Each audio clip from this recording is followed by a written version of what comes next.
Hello, world. Welcome to the Drifter's Atlas presents Ascension World Building. Tonight you have a hearty trio of hosts. I myself, Zac, and Thomas is here with me as Hello. always. And then, stand by. Stand by. Well, we have Tyler as well. Uh, I'm not sure if we've gone offline or not. We had a small technical problem here. Nope, we're good. Oh, we're good. We're good. Yep, Okay. just had So some we have. feedback. Yeah. Oh, gotcha. We have Tyler as well. Say hi, Tyler. Hi, Tyler. Figured. I'll let Zach take back over.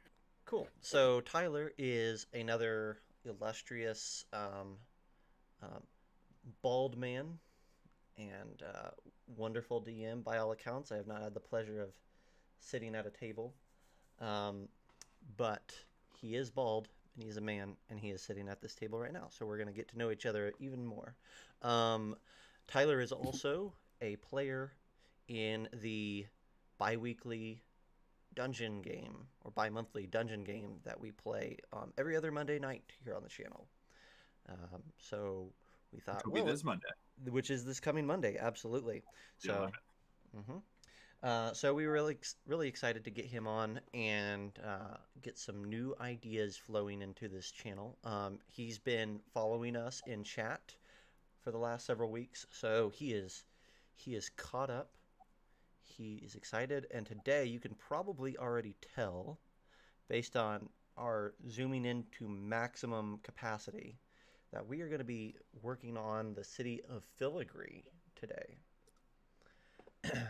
And we're going to figure out, I think, Tyler, you said you were really excited about Filigree. What's exciting about that? I just building a city from the ground up is kind of fun. You said you guys haven't gone over much of anything except for where it's located, what its geographic location is, and then the fact that there are channels that run on either side. Thomas, I believe you said. Yeah, so we don't have that in the map yet, but we will have. We talked about, at least it's not canon yet, but we talked about having sort of man-made channels around Filigree to sort of control the goods coming in and out of the big city. Sounds good. Yeah, I was telling the guys I'm really big on like socio-political interaction in games. I like that aspect of it, that intrigue. So working up the um, working up the government of a major city, working up how the city is formed, and maybe not. I don't know.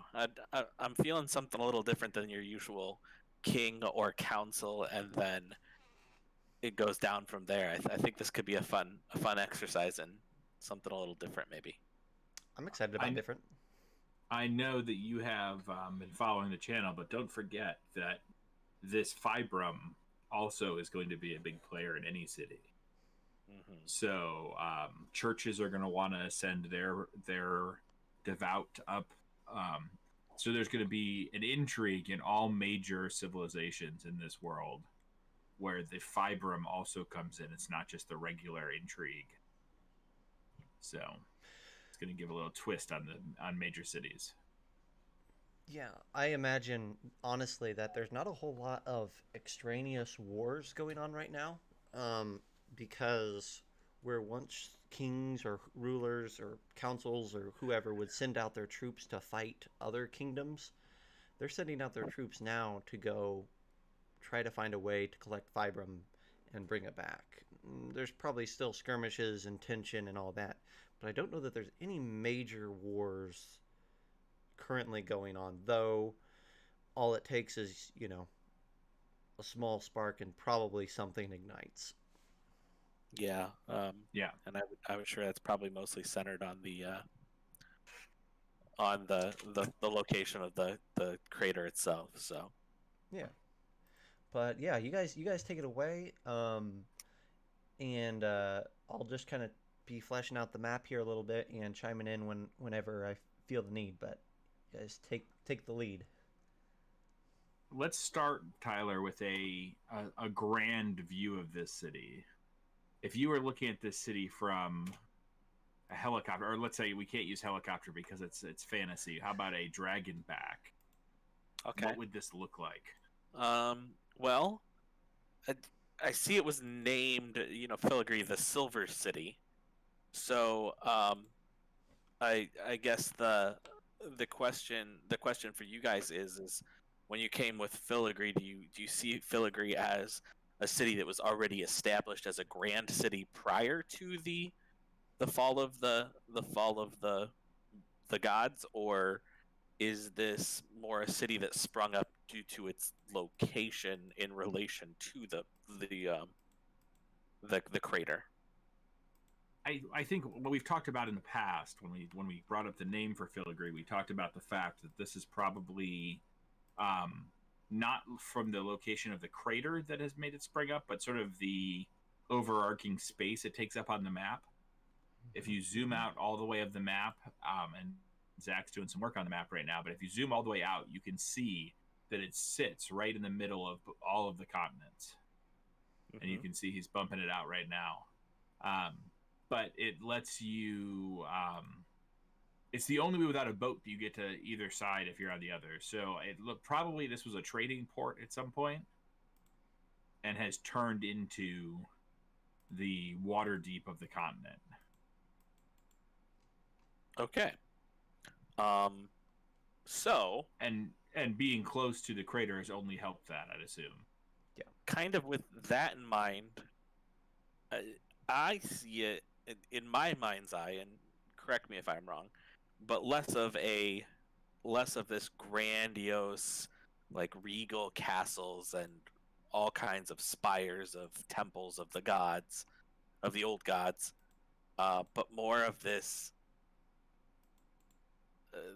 ramshackle, like sprung up city that's just kind of that keeps having to expand because everybody's coming here as they're mining the fibrum, and so it's outgrown itself. It's bursting at the seams, literally. I think that's a great idea. I think that the way we talked about it before just a little bit is that there is definitely part of the city that is fancy and has become lords and ladies and things like that. But I think you'd hit the nail on the head that if you've ever been to like Phoenix, Arizona, where it's in the middle of the desert and you can tell where they started, and they just keep adding towns and towns and towns further out of this central place. So Yeah. maybe there is a higher district or a lock district that only certain people get to go to. As that's sort of what you see on the screen as Zach is building that. So Baldur's Gate. And I was just thinking Baldur's Gate, so we're on the same page. Like the thing that I love about Baldur's Gate, and I used it just recently in a game of mine, but that dichotomy of the different tiers, right? And Tyler, you talked about like the city's bursting at its seams. They did a really good job with that in the Avernus season. Which is I'm running a game of Avernus right now currently, so Yeah, so we're all on the same page. Like I love that. Like when your players when they see the city, like at least how I do it, you see Baldur's Gate from a ways off, and you're like, holy shit, that looks amazing. Like it's this gorgeous city, this tiered city, everything's splendid, and then as you get closer, you walk through acres and acres and acres of slums, and then you get to the city gates, and it's like, these are mercenaries guarding this wall, and they're guarding the wall because the city doesn't even feel like they want to spend their own soldiers keeping their own people out of the city, right? So we're on the same page. Maybe it's for different reasons, but I think that I love the idea that this is like gorgeous in its center, but it gets real gross real quick. Yeah.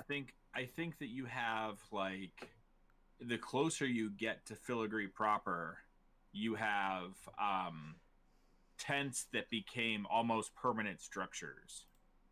Mm-hmm. And then you get the farther you get out are sort of ramshackle tents and people sleeping around the fire on the ground and things like that. Agree, disagree? Yeah, definitely.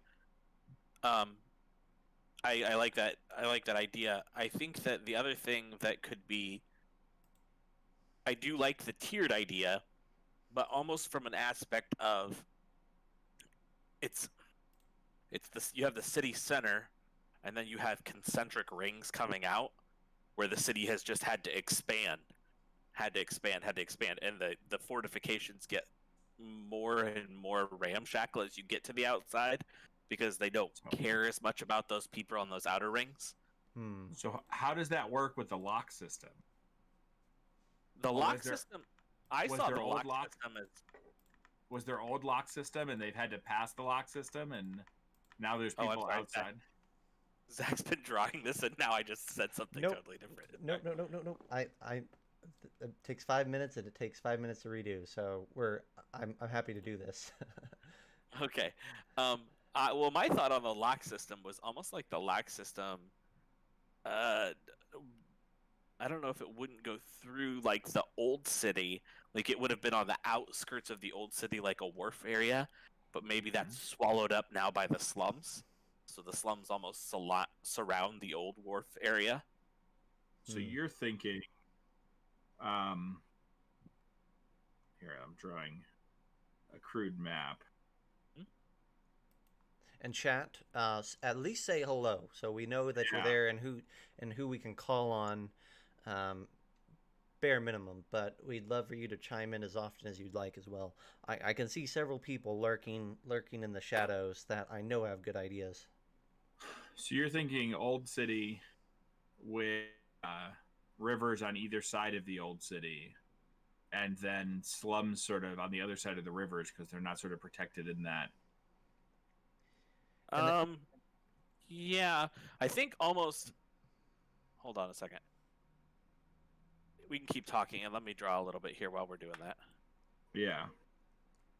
I think Thomas or Tyler said at some point, like, there are multiple... Added bridges. Yeah, perfect. There are multiple channels, right? Like, they started with one, and then they had to expand outward.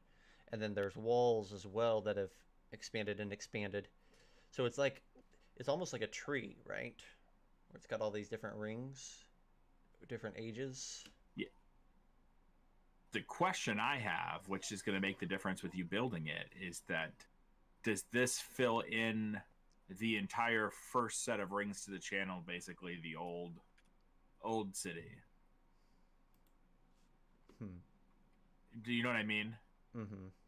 Where you're working right now, is that completely filled with true filigree?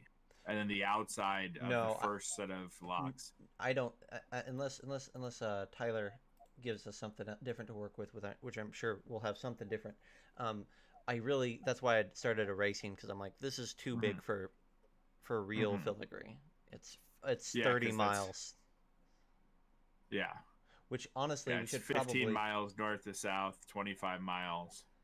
We should east to west or something. We should start dismantling some of this, because I don't think we want it that big, right?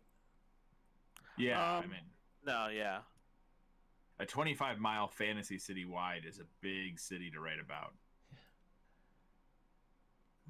I don't know about you, but I don't need to make that many shops. No. Hell no. David. Yes. That's like Cities and Cities. It's exactly like Cities and Cities. Welcome. Okay, welcome, David. So this is just a rough drawing. But hold on just a second, and I think this will work. Cityception. Exactly right. How was your game, David?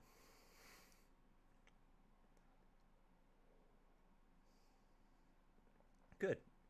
Awesome. Who else is in here with us right now? Yes, that's what we... Nice. Into freezing winter waters at low level, I'm sure, which means death. Can you see that there? For transit. Yes. Yes. Let me pull this up real quick here. Yeah. So you're saying about the same as Zac with the. So the old city started there, then they expanded out once. They expanded out again, and the second expansion, like where the slums district is now, encompasses what used to be the wharves. Maybe there's a few more. I don't know because I'm really horrible at this tool. But yeah, you have like several. You have several different like wharfs, like places where goods could be unlocked or could be unloaded and stuff. But now it's just kind of it's surrounded by ramshackle houses, tents, abodes that have kind of sprung up all over the place. Gotcha. Yeah. So I'm down for that sort of thing. David, we are to catch you up. We are tackling Filigree tonight. That is our main objective is to get a sense for this major city. So we're starting to play with that. So I'm gonna put some placeholder symbols in here. So we're thinking like there is a city like there as an example, and that there would be like there was a wall around it, and then these wharfs. This is not the Guild City, David. We talked about the Tech City and the Crater being the Guild City. Yeah, this is what this we know is the main city of the entire continent. This is the main city of the hub. Yep. So I'm gonna go ahead and Is each one of these boxes 20 miles across? Is that what this 25. 25, yeah. 25? Okay, yeah, so that's a really, yeah.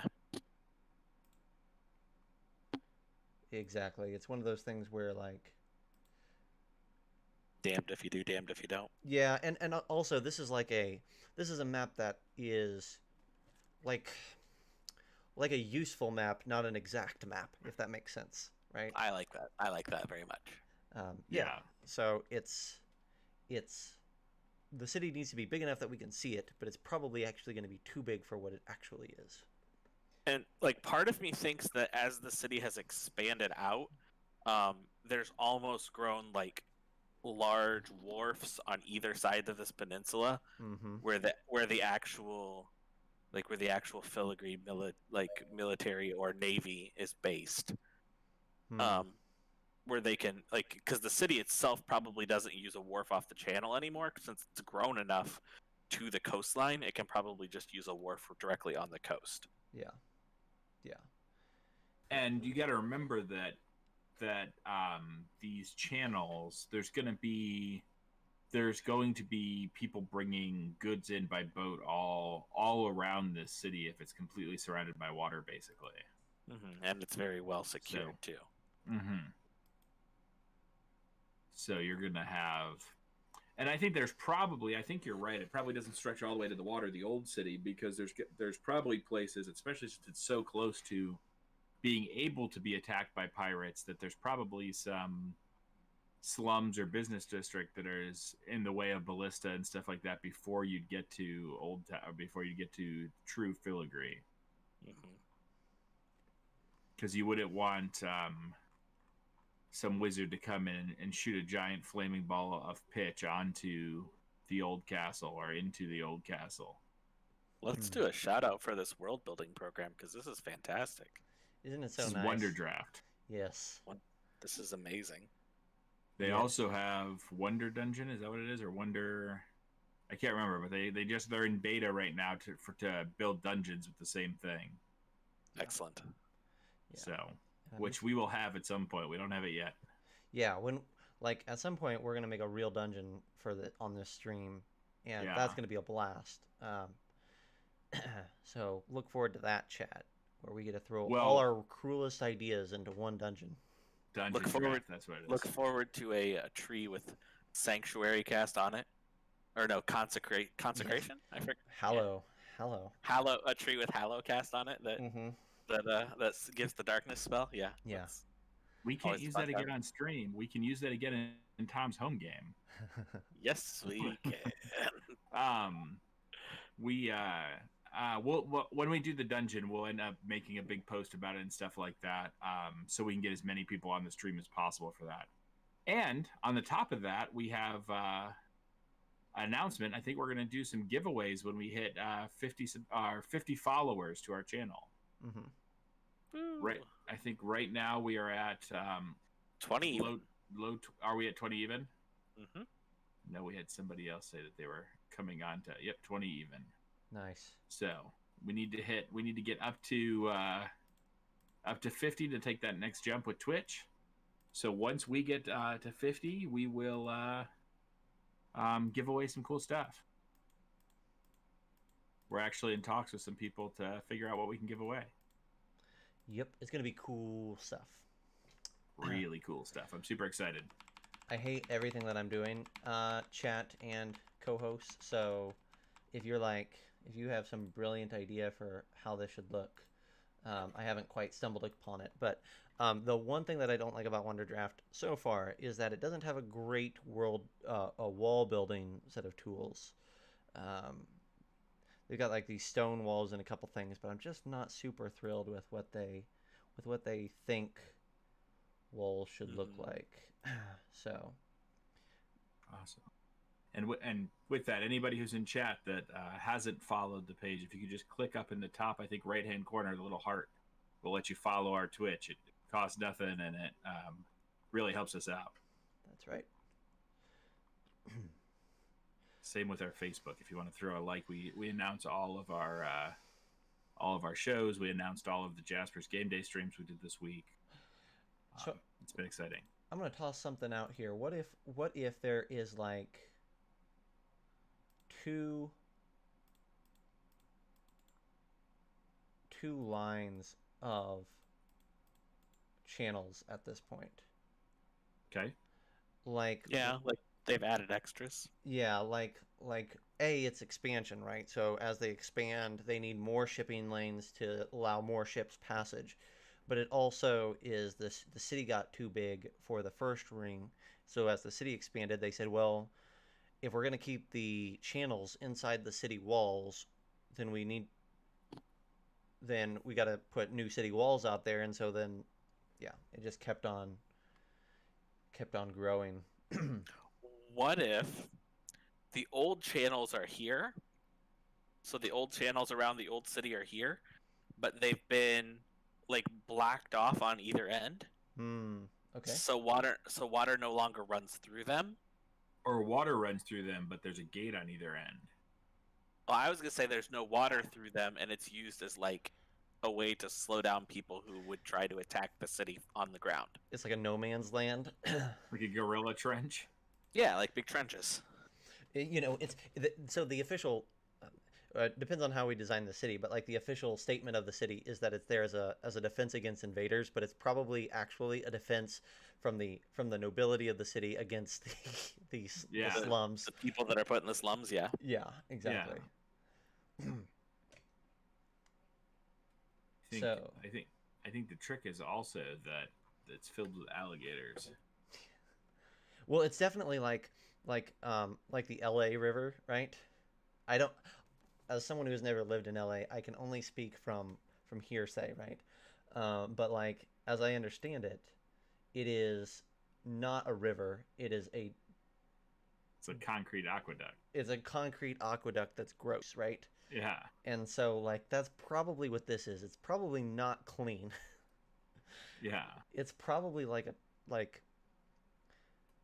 they probably could flush it. They probably do flush it like once.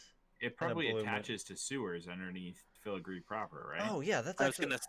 Yeah. What if it were used? Yeah, what if it were used as like sewage runoff? And they could open up the gate and like let water surge through and like push it all out into the sea once a month. Every now and again, you see a druid come up on the bridge and cast tidal. What is it? What's the tidal wave? Yeah. What's the big? Is it tidal wave? Yeah. The big wall of water down the channel. Yeah. Yeah. When it launches all debris and anything else out into the ocean. I don't think the Fae would like that too much. David, what do we absolutely need for a giant city? Wait, and he's being quiet, which means he's either been kidnapped or we haven't interested him enough in the city yet. Probably been kidnapped. If I had to guess, I'd take yeah, you. Hey, I'm seeing some new names in chat here. Everybody jump in here. So we are. What do we absolutely need from a city, David? What's the first thing you can think of that you don't normally see? Can't think of. I'm so impressed with writing my notes for my previous game tonight. Ah, gotcha. Okay. We'll give you a couple minutes. We'll give you a couple minutes. I was gonna say, yeah, David comes straight off of running a game into this channel, which, God bless him. So. Gotcha. Fresh water. Yes, that is true. Being around all this salt water doesn't help a true water source.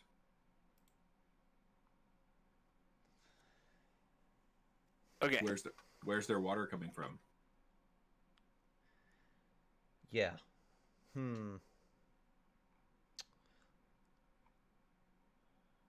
Or do they have some sort of magical turbine in the top of the water that's pulling salt out?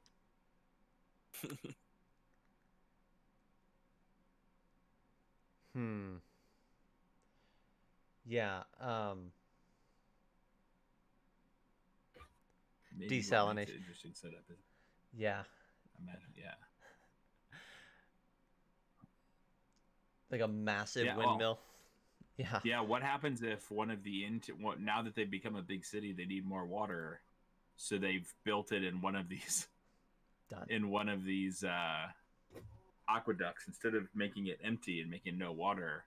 What if one of them on one of the sides is just a giant turbine?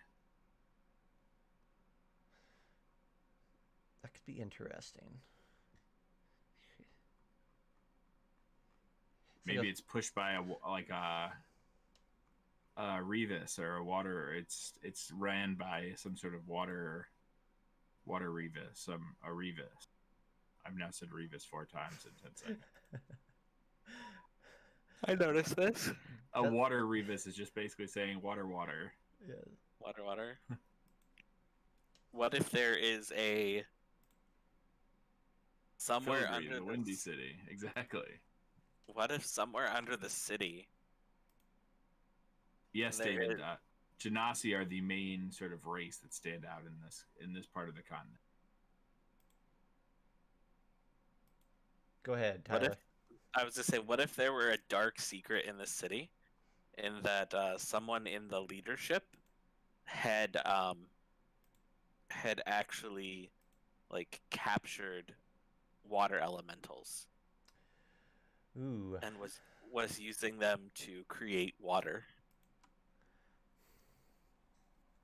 He says maybe the process of desalination is creating salt elementals, which would be like the. Ooh, we have salt. We have salt something. I like the idea. So, so there is a. What is it? Where is it? I'm pulling it up. Pulling it up. There is an adventure somewhere in the analogs, in the logs, of a Merid that is creating water for the city. Where is that? What adventure is that? Well, Matt Mercer did it with a djinn. Mm-hmm. Wasn't it? But that was a little different system. Yeah. That was a fire djinn, wasn't it? Heating the water or something to run the turbines. Oh, I don't know. For some reason, it's stuck. Okay, so there's been a confirmation there, somewhat, but I don't remember. That's a shame.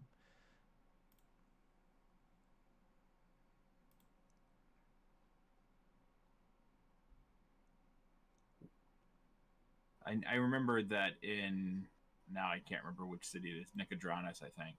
Yeah. There was Matt had used some sort of water elemental or djinn or something to do something. It was a fire to make fresh water. It was a fire djinn to run the turbines to power the city. Was it? Gotcha. Okay.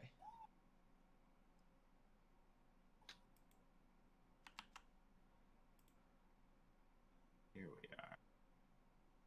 I don't think, like, as great as as pleased as I would be if this windmill could get in there, it is attached to farmland.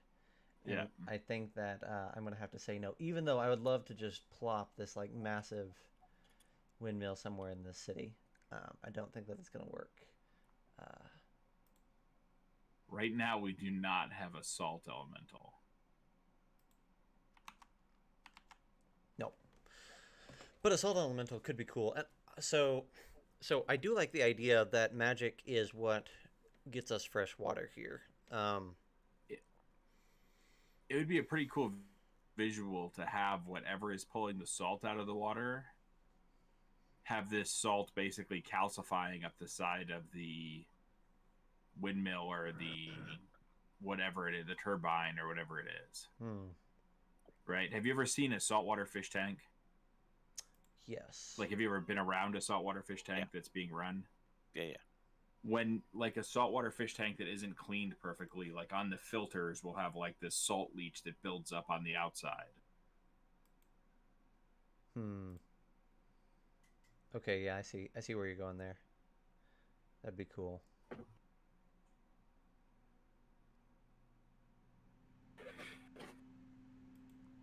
Maybe one of the city's exports as well could fetch a pretty penny for salt.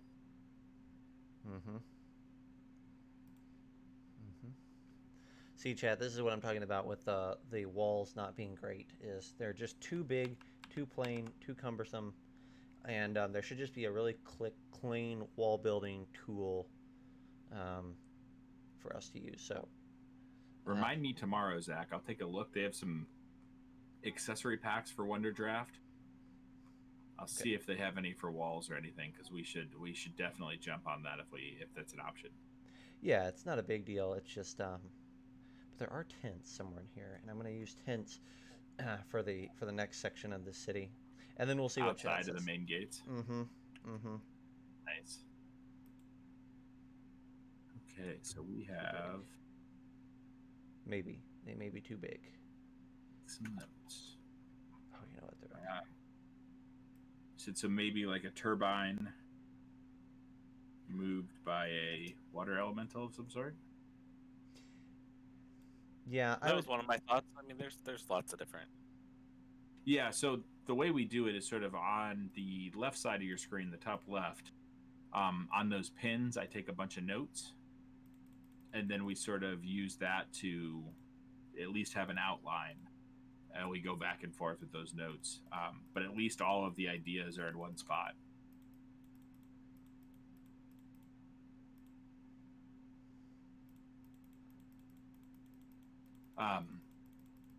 So, what is the main export here then, I guess? I like, to me, how will we ever make that's false, yeah. I like the idea that is there no export? I like the idea that like salt is enough.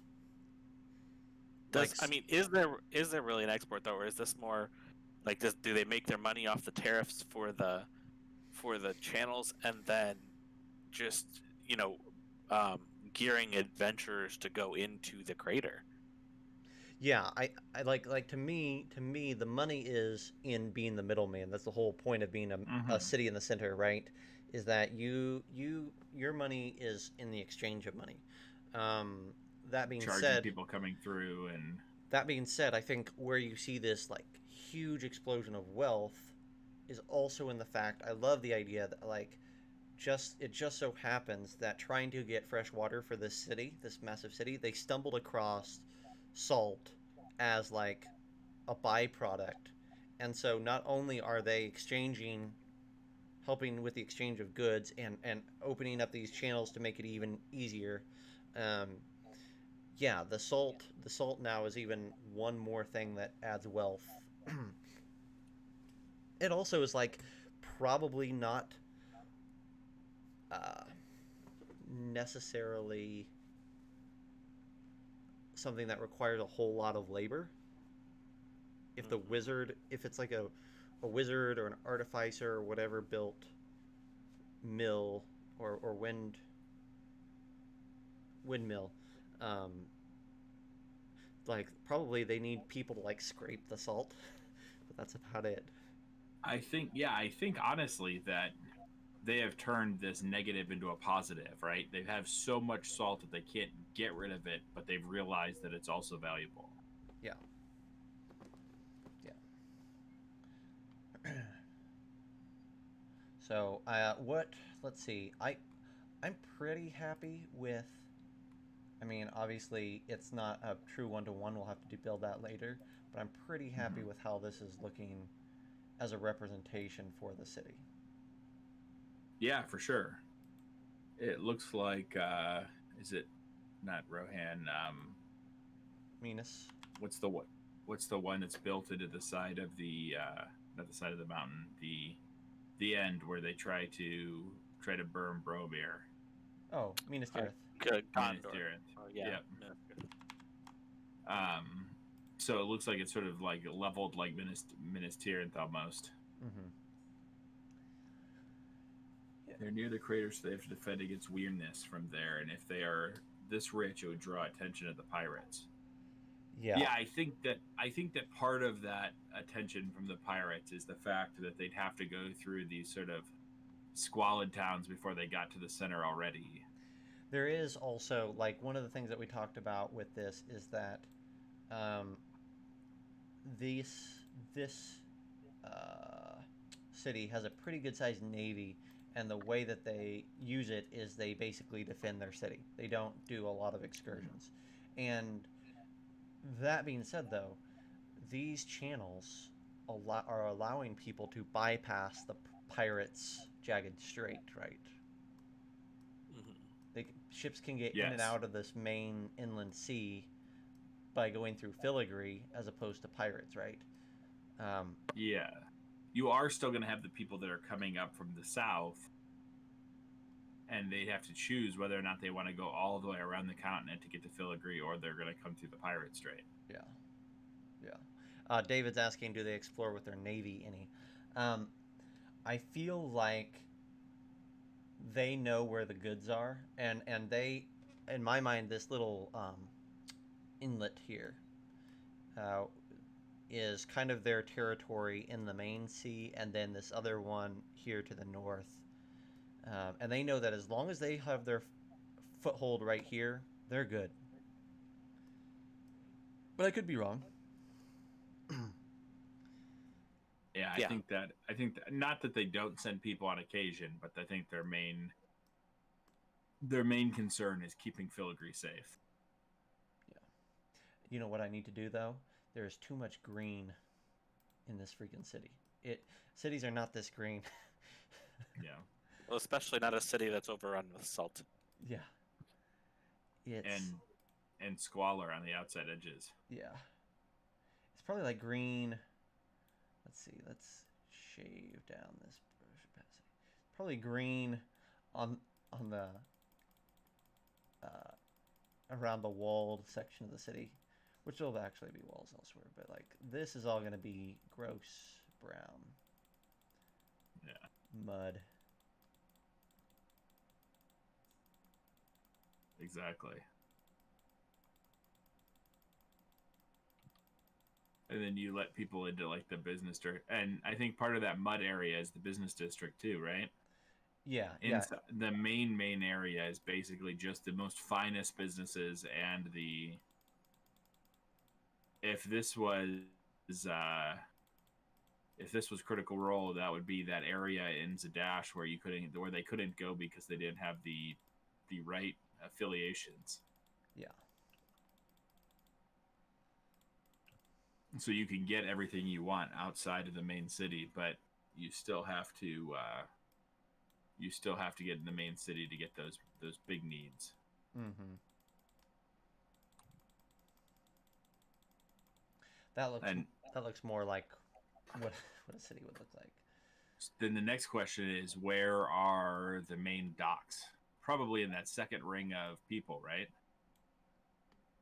Well, that was the original docks, is what we kind of talked about. Was the original wharf where they loaded goods, but we had also talked about the fact that maybe the military, like the navy shipyards were actually on the north and the south of the peninsula now. Mm-hmm. So David's asking, and I think this is a good question. Like, we're talking a lot about the positives of the city. What's the biggest problem here? Like, what's the I felt like that was something we'd probably hit when we got into government. I had a couple different ideas. Okay, let's go. Um, Let's go ahead and let's talk about that a little bit because that might inform a little bit of the city's design, too. um, Yeah. so a couple different ideas. Uh, One idea was like a form of feudalism, but almost from like ruling houses, being as like those that have already ascended versus those that want to still ascend, or those that are looking to ascend, or maybe the ruling houses. Um, and then they send people out to get shards for them. Mm-hmm. Mm-hmm. So it's like a lesser version of the people in the crater. Um, that's maybe for Thomas's benefit more than anybody, but right where Hmm. because there's a and this makes sense, right? Um, the the wealthy are getting wealthier and ascending more often because of it, right? And then when they ascend, now they have gods who are taking care of them and blessing their adventures and making it easier and making them more wealthy. And it's just kind of it's not going to be a clean process because other people can still ascend, but you're more likely to ascend if you're rich, right? Yeah. And what we talked about in the past too is that sometimes these cities would even have non-rich ascend just so they descend quicker, sort of help them ascend at a low level of fibrum.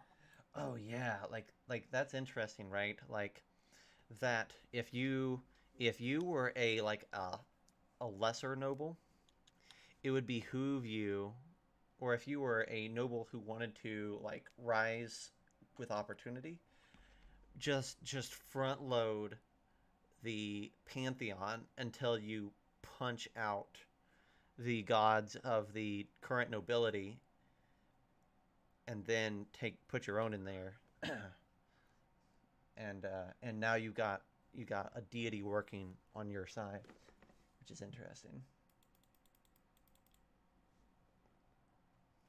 Gosh, this is a messed up world. That's what I'm deciding. Like, it's it's freaking terrible when everybody can uh, when everybody can ascend, it quickly becomes the rich ascend. That's how most of these things work Yeah, all the time. yeah, exactly. It's not just with Ascension. It's Yeah, they ascend the social structure yeah, in what we have now. yeah. Um, yeah, I think that's our entire issue, and that's what leads to book 2 and 3, right? Hmm. Yeah. Is that and again, there's going to be just some things that Zach and I have talked about ahead of time, but um, we have talked about there being sort of like a power struggle after people have ascended, and that's what's going to sort of happen here afterwards. I think. Yeah. You know what I So go back, Tyler, to your talk um, about the social structure and flesh that out a bit more if you have any more thoughts there.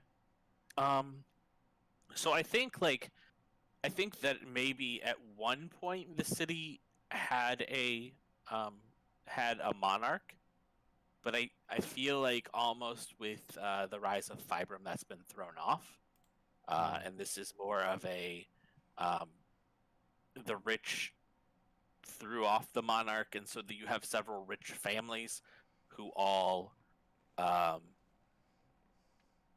control different aspects of the things that go on here. Maybe one family controls the channels on the east side of the city. One family controls the channels on the west side of the city. One city controls the salt distribution. Another city is purely, or another family is purely in control of the water, the fresh water. And so everybody kind of has their thumb on things, and that at times could almost cause issues, because if one family messes with another family, then that family can cut off whatever their little control aspect is, and then everybody loses. Hmm. Yeah, that's a little bit like Eberron, a little bit, right? With like all the different houses, and each house is it runs or controls a different aspect of um, the goods and services. So that's Yeah, I guess I didn't think about that, but yeah. yeah. I mean, it's not the same, right? So Mhm. there's definitely some room for us to play in that space if we want to.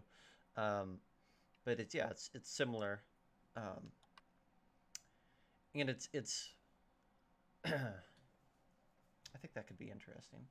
So there is several houses, and also uh, Colville with his capital, his campaign setting, which is a massive, major, 30-mile long city, um, is ruled by different aspects of the city are overseen and controlled by different what he calls houses, right? Um, and and so like the printing company is oversees one, and the docks and are overseen by one, and the college and university is overseen by one. Gotcha. Um, what? What? Hmm. I'm trying to think. What is the? So we have. Yeah, So the big part of this city that's growing is, and David's saying different wards are overseen by different houses and families. yeah, So that's yes, I think we agree. Um, I think that so we've talked about what is the good or what is the bad, what is the biggest problem here? What is the biggest positive? What's going on? So this is a place where you can basically sell or buy whatever you need, correct? Yeah, I think it's definitely a supply city at least. I so I feel like that would apply. Like I mean, like this is a place where people could when we you talked about doing like crafting with the fibrum and things. Um, thank you for following. Um, crafting with come say hi now that you're a follower, come jump in the chat and say hi and give some opinions. We have talked about the fact that people would be um, bringing different things through the city back and forth, and with that it's going to come in and there's going to be magical items and there's going to be things that are crafted with this fibrum. There's going to be um, crime and things outside of town because people are going to be robbing some of these places and all kinds of options. mm-hmm. So Yeah. I think that you're going to see what would you see from the biggest like trade hubs. And when I go back and think about this, I try to think about the aspect of what happens when my players go into like Boulder's Gate or Waterdeep. What do my characters want to do right away? Mm-hmm. And a lot of times it's that shopping trip. Yeah, you asked that, and the other thing that makes me wonder is there like an underground market for things that have been crafted with fibrum here? Oh, Um, 100%. Yes. and then not only that, but is there like an underground market, or is there like a group that is dedicated purely to stealing fibrum and keeping it from the rich, like Yeah. A Robin Hood style group that is that's all about keeping the robbing from the rich and giving to the poor. That is a really interesting idea. Like, it's probably like, I to me, that's what we need, right? Otherwise, this is a very, very dour place. But maybe there's like maybe instead of a Robin Hood Robin Hood is the jumping off point, but maybe it's like a movement, right? It is like an order or a movement within the people. Um, Yeah, I see like a people's rogue guild, right? yeah, yeah, like So people that are from this city originally are joining this rogues guild, and it's not rogues guild isn't the right term because I don't want it to be just rogues, it's but um the city a would rogues call it guild. the city would Yeah, call it the Rogues Guild, though, right? Like the nobility of the city would say these are like these are rogues mm-hmm, because they're Brigand. taking brigands. yeah. Yeah, And rogues, a rogue guild would be stealing fiber from the rich and reappropriating it to where it needs to be. Okay.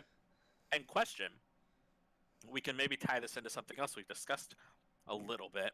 But is this group just maybe a front for the other group that is sincerely trying to restore that old chained god that's up in the oh my the gosh.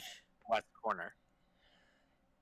Like the Rogues Guild is being secretly, the strings are being pulled by the old gods or the Eldar or something like that. Yeah. That's fun. I mean, it takes our one ray of hope and makes it black again. Well, it doesn't have to be, No, it's only at the upper tiers, right? and Yeah. it doesn't have to be black, right? They Yeah. could, So the point is that this group that's trying to restore the old gods wants this rogues guild to be stealing the fibrum from the rich in Filigree because they don't want the rich to be ascending. They want to bring back the old gods, and so their whole point is, yeah, the rogues guild is stealing some of this, and yeah, they're selling weapons on the side, but how much is this shadow organization skimming off the top and feeding to saving for this old god to help the old gods ascend? Yeah. Oh, man. and it can be a good thing, right? Especially if depending on when this is shown that this rogues guild is doing that. So, I mean, if your characters find out that they want to take down um, the pantheon how it is, this might be a great thing, right? Yeah. I mean, it doesn't have to be a black. I mean, they can be. Every- You can be not 100% truthful and still not be a bad thing. Yeah, the old gods are gray, or the people who are in cahoots or trying to bring back the old gods. There's going to be a mixture of black and white there, just like there are a mixture of black and white, good and evil in the upper tiers of Filigree. Not every wealthy noble is a douchebag, right? Mm-hmm. Yeah, some of them might have good intentions, but are still Yeah, going about it probably the wrong way. yeah, yeah. Which I like that a lot. So let's leave a mark here because I think that it gets memorable and it gets worked in a little bit better when we have some juicy detail. So let's sit on this Rogues Guild for a moment and kind of conceive of it as an organization. Um, maybe is it called a Rogues Guild or is it called something else? And but stuff like who does it have, who's its leader, things like that.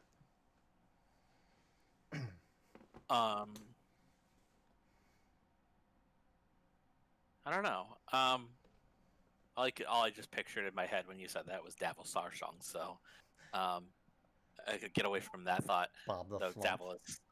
Davil is such a sexy man. So, He says Bob the Flump, Yeah. Bob the Flump. No, leader of the guild. I'm nixing that one, chat. We are not having a flump. Period. There's no flumps in this world. What? My son will be so sad if you tell me there's no flumps in the world whatsoever.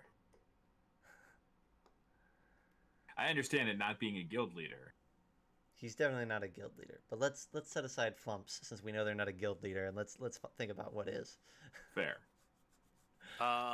Let's go with a. What's the primary race here in Filigree? I guess we should discuss that. That's a good question. let's decide that. I mean, obviously it's going to be a mixed bag, but who are the nobility? Maybe is the best way of looking at that because that's going to inform everything out from there. Can you zoom out a little bit? Yes, absolutely. We've already talked about. So you've obviously, We've talked about gnomes and dwarfs relatively close, but Filigree doesn't seem like a dwarf city to me. I don't feel like it's a dwarf city, and I definitely don't feel like it's an elven city. So is this like the main human stronghold on the continent? The only thing, so my knee-jerk reaction is to say yes, but we're trying to make humans not the dominant force in this continent. We want this world to have humans in it, but they're not the shot callers. Well, if you made Filigree the humans, it sort of paints the humans as sort of that greedy, capitalistic piece, especially if you're not putting them anywhere else. Yeah, which we are, but we're gonna pretend that we're not for. Yeah, if you're not making it a priority to put it anywhere else, is what I mean. Sorry. Yeah. What about Civilized monster races. my brain is running fast here. Give me a second. Yeah, you're good. Take your Just time. trying to keep up. This could be a I'm also hobgoblin leader. I'm also eating sunflower seeds because sunflower seeds are fantastic. It's not a great thing to eat on a stream. Just want to put that out there. What'd you say? I said that's not a great thing to eat on a stream. I'm not but I'm not cracking seeds. Just I'm using. Gotcha. I'm eating hulled seeds tonight. Yeah, Gotcha. He's cracking them and then just letting them kicking them out of his mouth to let them trickle down onto his. I know a guy that actually swallows the shells. So. No, My brother eats peanut shells and he's a heathen. Okay, what? So, We've gotten off topic. What if? Let's get back. Yeah. What if this were? We kind of touched on it earlier, but what if this were a city of Genasi? And run by 4 different families of the 4 different types. it could be. Oh, we can't do Genasi. That's right. Yeah, we can do it'd be our elemental born races. So he's talking about ruminating on races for a minute. What I always do is I pull up the current races for D&D and you hit on one, David, hobgoblins that are interesting. That would be so weird, like such a shock to the players that you're like, yeah, the biggest city here is Can you picture going into like a high court in Filigree and there's a hobgoblin in like a suit and a monocle? Yes, I can. Yeah. He's got. Oh gosh, that's a big. Oh man.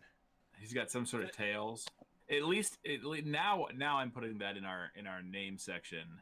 He needs to at least be somewhere in the world, just like running a library at the very least.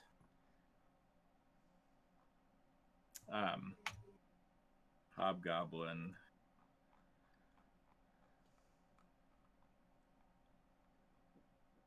It might be those.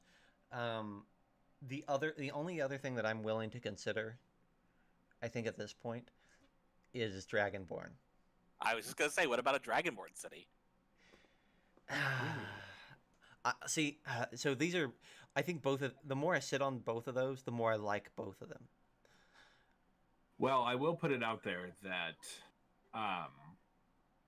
that we do have, like, the Pirate Isles are pretty heavily elemental born already. Yeah.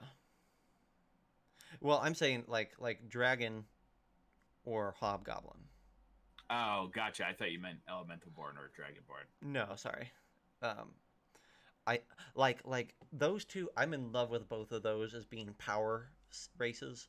So I feel like if whichever one we pick here, the other one's going to be slotted in somewhere else. So, and David, David says, why not both?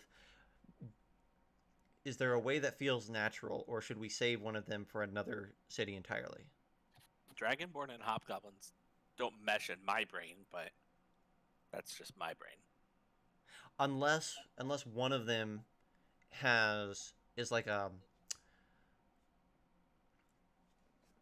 in one I, area of our world we have gnomes that have came in to help with the infrastructure and the invention and the industrialization of a city, and so now there are gnomes in an elemental born area. So unless there's a way that we can ingratiate one of the races in, I think that could be interesting. um, What what if if this is the? Go ahead, Tyler.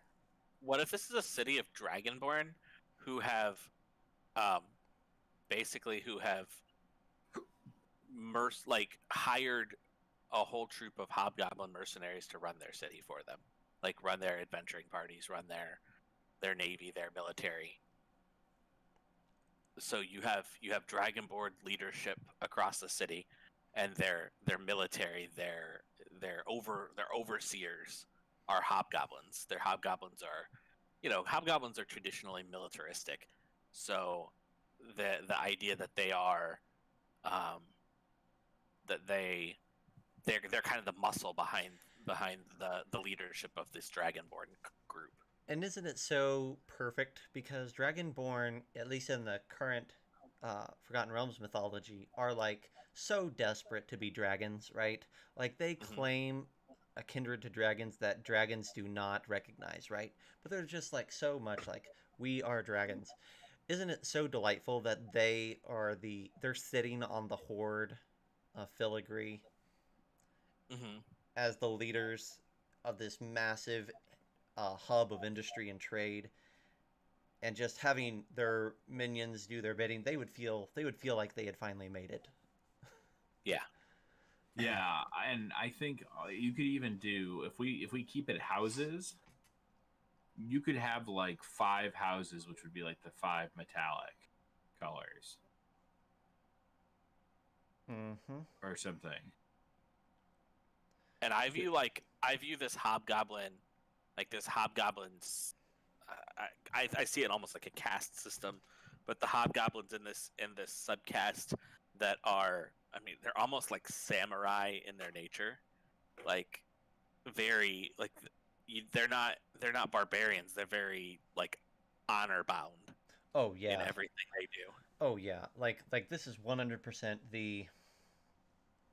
Oh yeah, David. So I was gonna say, so the hobgoblins I feel like are not in any way barbaric or primitive. They are 100% like one of the most military things.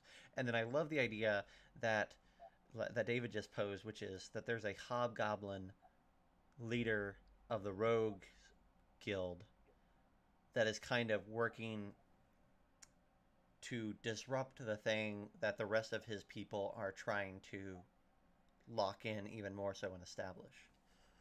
Hmm. Like that to me is awesome. That like the the Dragonborn brought in these hobgoblins to kind of like lock down this place, but inadvertently they also brought in someone who is going to really Either shake undoing. undoing. Yeah.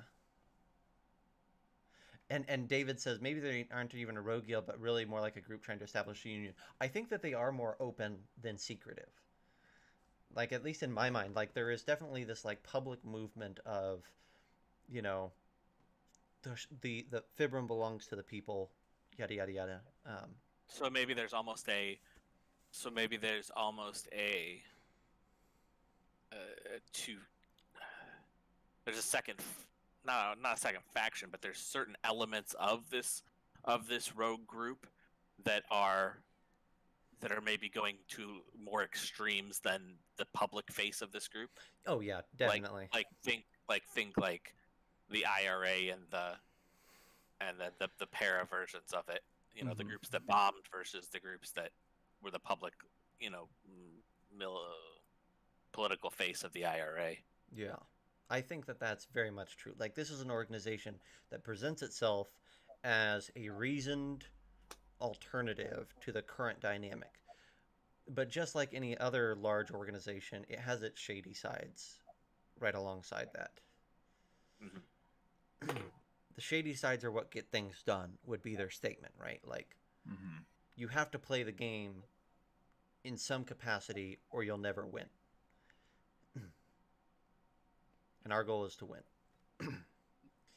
um, yeah, I think that that's definitely the dynamic, David. David is saying, like, the mafia. Like, I love the idea that it's that open.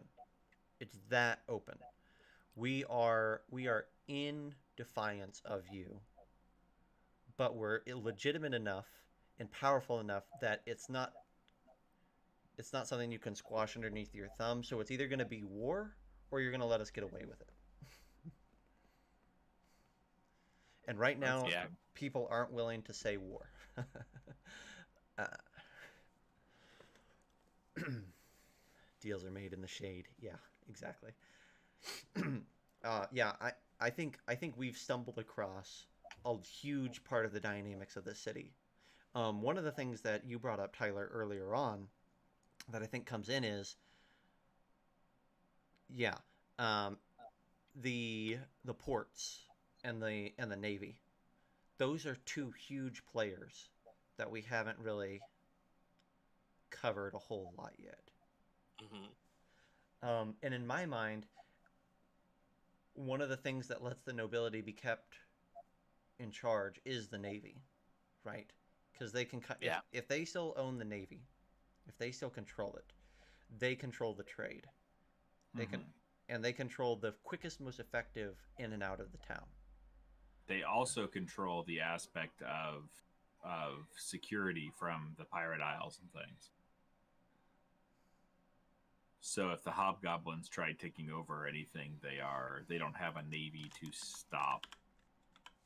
But what about giving it, you know, in terms of like compartmentalization? The hobgoblins are in charge of the military, but are the hobgoblins in charge of the navy, or is the navy something else?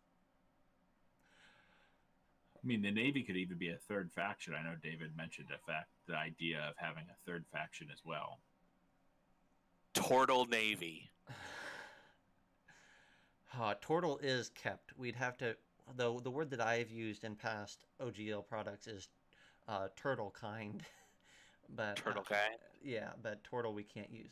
Um, but I do like the idea that, like, let's say, just for easy, like, let's say that the Black Dragonborn control the navy. That they have said no to hobgoblins at some point in the past. They said nope, we're gonna get somebody different to run our ships. So It'd, black. We're going chromatic now. Well, I'm just saying, like, as a throw out, like, Okay. yeah. Don't pay any attention to what I'm saying. Just I heard chromatic and I'm like, oh. I don't know. Yeah, yeah. what happens if it's another, like, truly monster force? So, like, you have all these what you would consider civilized races of the realms who come in and out, but you have dragonborns, hobgoblins, and lizard folk or something. Lizard folk could run the navy. That'd be fun. So one thing that I want to be, I don't want it to feel like a B city, right? Because yeah, I guess that's true. I like a Triton navy. That could be interesting. I'm pulling out. We have had talks of running an underwater city at some point too, somewhere nearby. Oh yeah, the third faction could just be human. David is saying. Yeah, it could be. And it shows human in that sort of like the vulnerable sort of I'm not sure what you'd even call it, subservient race. Yeah, this is definitely a place that I wouldn't mind dropping humans. This sort of a feel. And David says that keeps it from being a human city, but also gives enough of something familiar. Mm-hmm. And guys, we have about 15 minutes left, so just to let everybody know where we are on time tonight. So,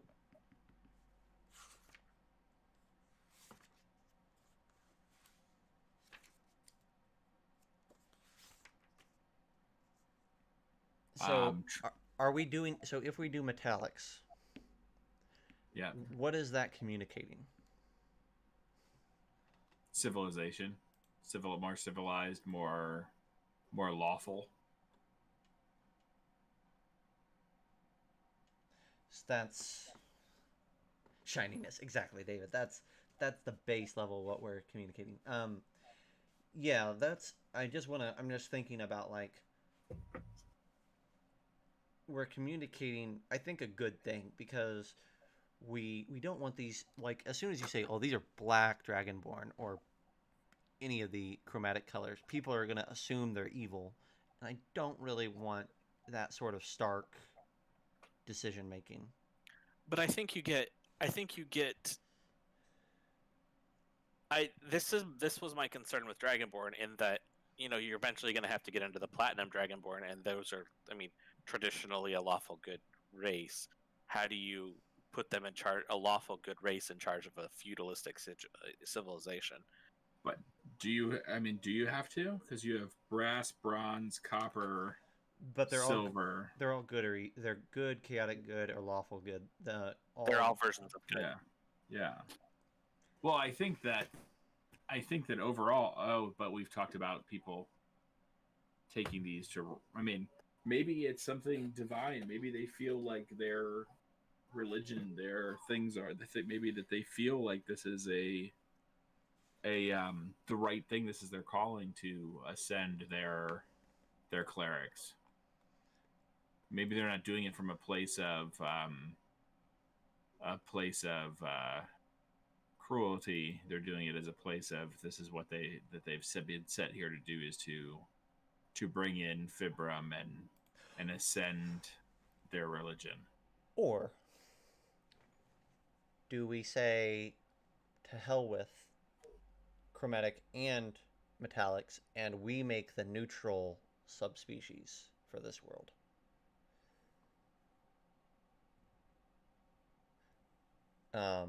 Which will probably be gemstones because I think that's the typical way of doing it, but I'll have to do some research. But like to me, you could play the middle game and we could make some fun, cool sub races for the Dragonborn that play that. We've got a lot of sub races coming, my friend. I know. I mean, I'm not against that. I think players love having those choices. Yeah. He says go different and do pattern Dragonborn. So we have plaid. Polka dot. We have chevron. Polka dot. Houndstooth. Oh, I see what you're saying. They do. They Oh. make patterns. Okay, I was like, yeah, I took it the other way as well. This is camo. This is winter camo. Yeah, it's you could do something there.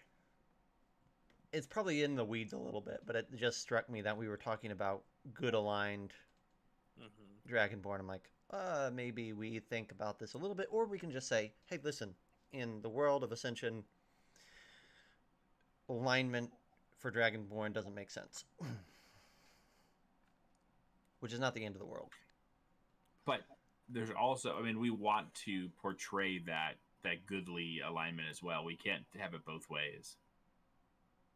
We can't say the reason we picked metallics is because they're more honorable in a city, and then also say, well, alignment doesn't mean anything, so yeah, exactly. We can play around with that a little bit, but I like the idea of having a Dragonborn city. Especially something that's like the Silver City or the Golden City or something, because it just sort of clicks back to that horde also. Yep. This idea that they sit in the Silver City, which is sort of like their horde. And all, so I guess like to play up to that motif, right? The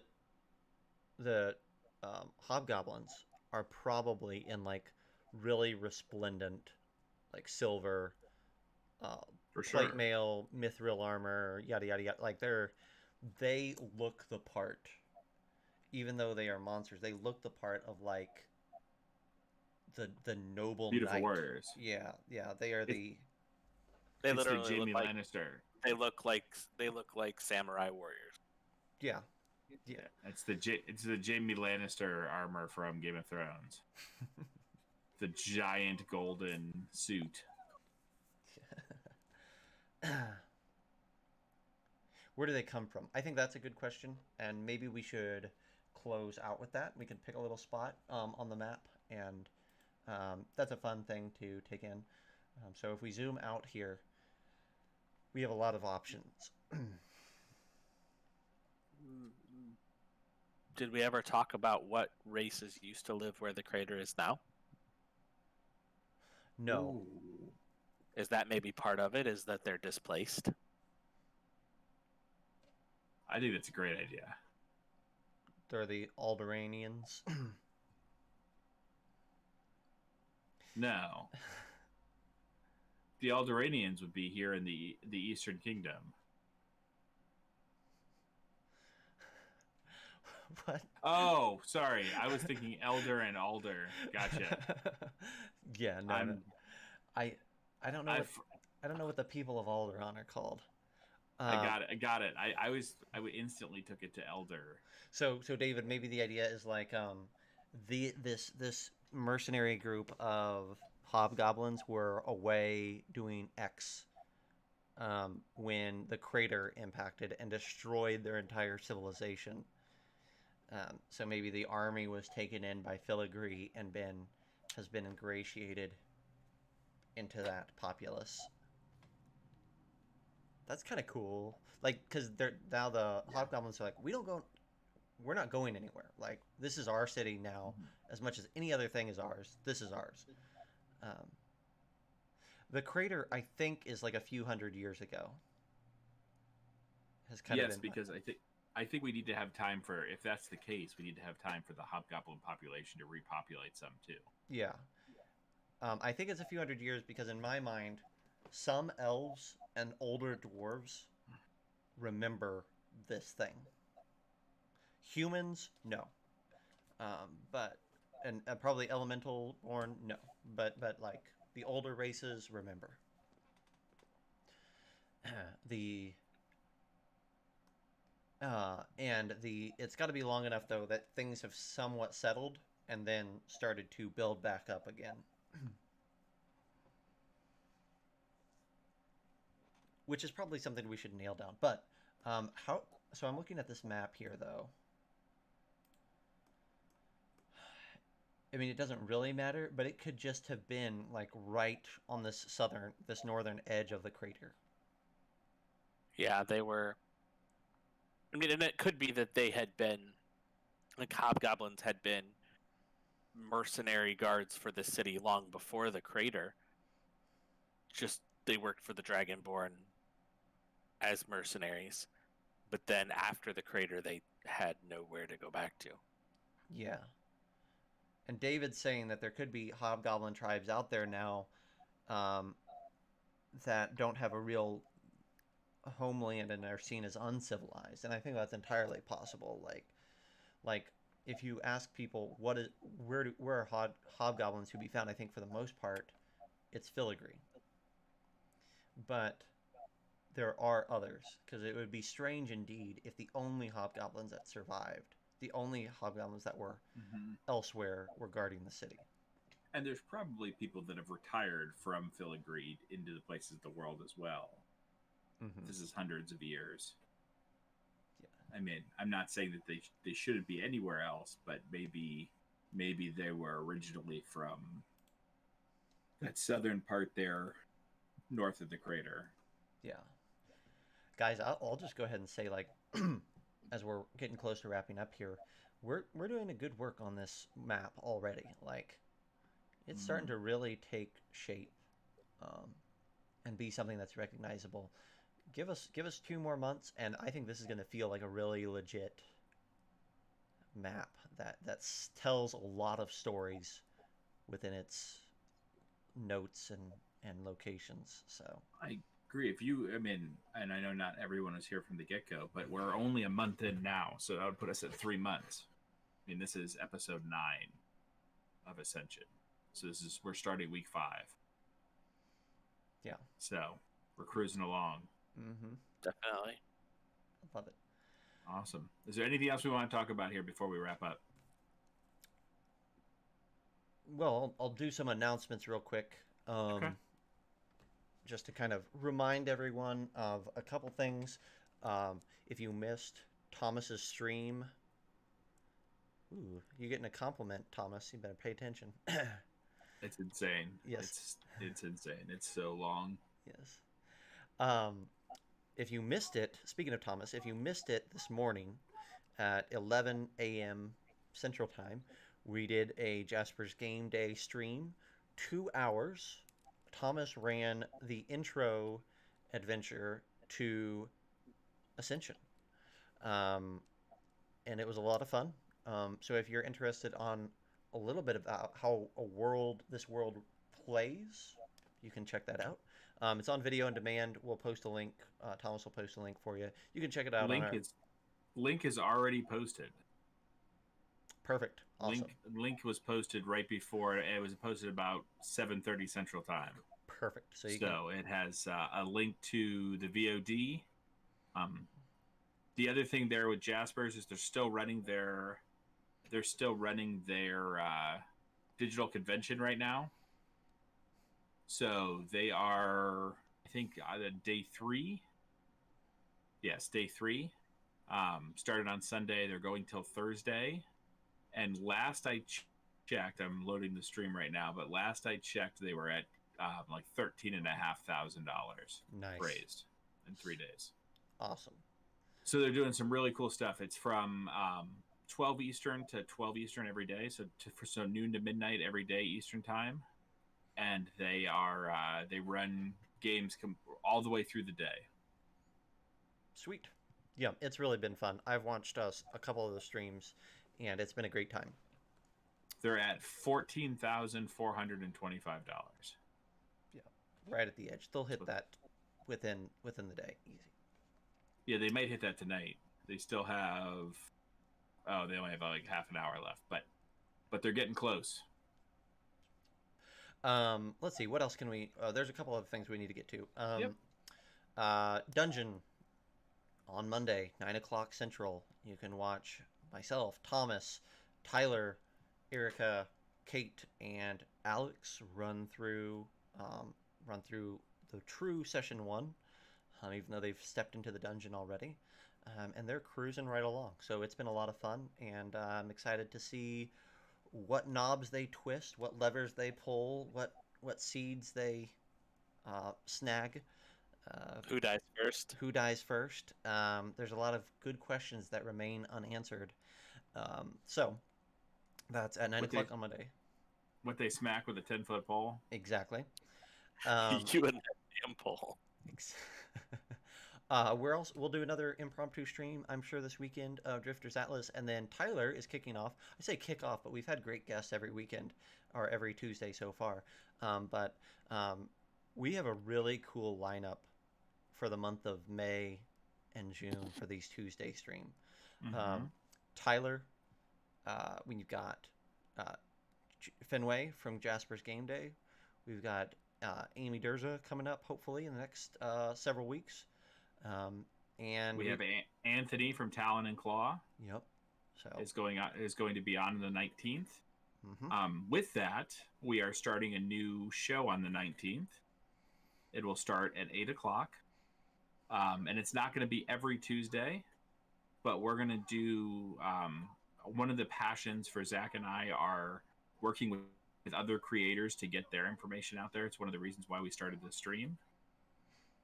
So what we will be doing is we will be doing half an hour to 45-minute interview before next 2 Tuesdays from now, stream of the Drifters Atlas presents Ascension. And we will be going over with Anthony from Talon and Claw. We're going to be going over his new Kickstarter where he makes dice vaults out of bourbon barrels. Yes. Yeah. Anthony is a cool guy. We've enjoyed chatting with him. And yeah, I think as often as we can, we're going to do a creator interview when we get creators on here. We're going to do a creator interview beforehand, and then our hope is to turn those into a podcast as well. So if you're like us and like hearing about people excited about what they're putting out into the world, and you want to know some of the behind the scenes of some of your favorite projects, our goal is to facilitate that and to spread the word to as many people as possible about these really cool projects, both on Kickstarter and on the Dungeon Masters Guild. And I'm sure there'll be other things that pop up along the way. But we really want to put a spotlight on these creators that are making really unique, fun projects. So that's the goal. And I think our hope is going to be give me 1 second. I think our hope is going to be due to that probably once or twice every month, if possible. Yep. Yeah. I was going to ask if I could do a little drop here real quick. Absolutely. Starting on Friday and going for 10 days, I'm going to be part of something called Maydays, which is a 10-day online charity convention. Our friend Jenny Loveday from Baldman is one of the admins for it. I'm actually going to be a roving NPC in both the Infernal Pursuits epic, and then in the Iron Giant epic for the. Nice. I'm gonna Awesome. bring out my inner Pip Yap, and then bring out my Oracle later. So awesome. We're gonna have some fun and raise some good money for charity. So if you guys don't care, I'll drop a link to that in the chat. You should definitely do Absolutely. And send that to me personally as well if you can, and I will make a post about that as well. Moving into that. I will definitely. Yeah. Then the last thing is that, and I don't know if you have anything else, Zach, but the last thing is just if you can give us a follow on the Twitch here and a like on Facebook. It really helps us see what's going on and see who's stopping in and checking us out. Awesome. Yeah, the only other thing I'll say, because it happened today, a group of us DMs, myself, Troy Sandlin, John Christian, dropped another product on the DMs Guild this morning called Kalashtar Unchained, or Kalashtar Expanded, and Tyler mentioning Eberron Adventures brought that into mind. So if you love Eberron, we have a really fun 15-page supplement that gives a lot of player options, new subclasses, new subraces, new racial feats, backgrounds, magic items, all sorts of things for the Kalashtar in particular. It's the first one of a series that we're planning on doing, highlighting each of the new player races for Eberron. One of the things that we feel makes our project special, or our product special, is that Troy Sandlin is a Eberron lore guru. He knows so much. He's been invested in this world from the beginning, and so everything that we create is run through someone who knows the ins and outs of everything that's going on. And like you can sit and talk to him for hours, and he doesn't have anything pulled up in front of him, and he is just talking Eberron shit for, as long as you'll let him. So you're getting the real deal with these products, and I couldn't be prouder of them. Troy Sandlin is my D&D mentor, so I feel you that 1,000,000%. Troy and I both go to the same local game store, and he has taught me so much stuff. I'm indebted to him forever. Yep, Troy's a great guy, super smart guy, and these products are really good. So check it out. Oh, and I'll give John a nod too. John, the other guy on these Eberron products, is like one of the best writers I've seen come through in a while. He does the Dwarven DM weblog that's really good writing, and basically we just turn him loose with he gets a lore dump from Troy, and then we just turn him loose, and he packs a punch with his text. So it's a really cool duo, and they're helping us do some really cool stuff. And on top of it, everybody who buys from the DMs Guild or the Drive-Thru RPG, the writers are getting 100% of the product profits right now. Yep, it's a big deal. So, and that's until next Friday, I think, right? The 17th. Yeah, it's 2 weeks. So yeah, yep. So to go through Sunday the 17th or whatever day that Sunday is, because it started yesterday, I think, right? Mm-hmm. That's fantastic. Yeah, Sunday the 17th. So if you got a couple extra bucks, go purchase it. I know that when Zach just mentioned that, I just purchased the Eberron thing, so getting quite a collection. I have the Eberron one, but I need Zach to drop the link to the other because I got to get it too. I will do so. Awesome. So, yep. And if Awesome. you do, you got 2 sales at least right now. hey, we've got several already. Actually, it's been a really good day. So, but Awesome. we appreciate anybody that does drop in, and definitely leave us a review if you check it out and you like the product. But we've talked enough about that. Thank you guys so much for coming on, coming into chat. Thank you, Tyler, for joining us this evening. We're definitely going to have you back at some point. Thanks, guys. Thanks to my co-host Thomas for hanging out. And Absolutely. Until this weekend, we'll see y'all later. Yeah. We'll see you guys Saturday.